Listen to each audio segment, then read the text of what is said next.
shown up in the MCU with the most recent She-Hulk episode, but today I'm going to be going over my thoughts on Daredevil Season 1, and I finally checked it out, and overall, in some ways I find it to be overrated, but overall I still enjoyed a vibe that they're going for. The lawyers and the split between Matt Murdock and the Daredevil,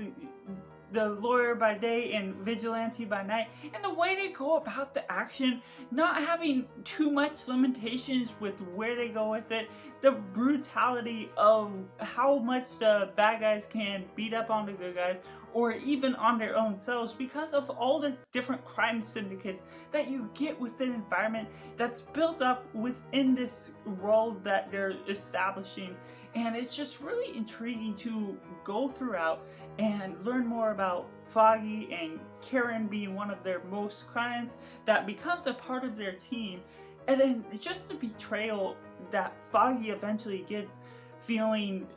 on episode 10, and just what you're getting throughout that, and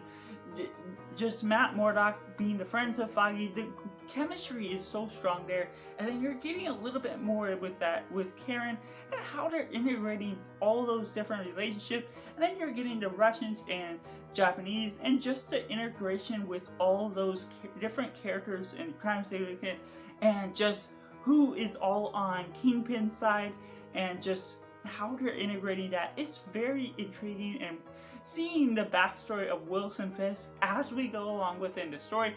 becoming more prevalent of a figure within the plots. And I'm not used to being into these 50-minute episodes, and so that's what dragged the story a little bit, is it didn't have enough oomph to really pull the story forward.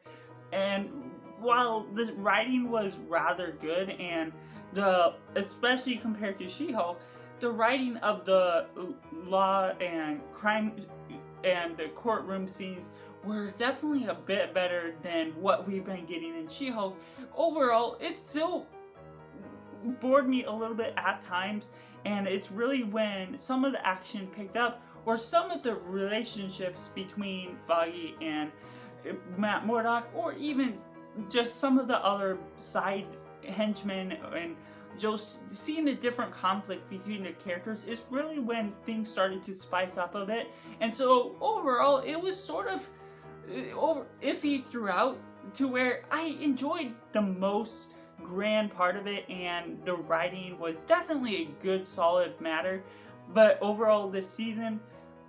while it wasn't a bad season per se, it still wasn't fully my type of thing. Before I get my final rating, make sure to comment down below what you thought of this season, and also make sure to like this video and subscribe so you don't miss any sort of Marvel or any movie content just like this. And that means I have to rate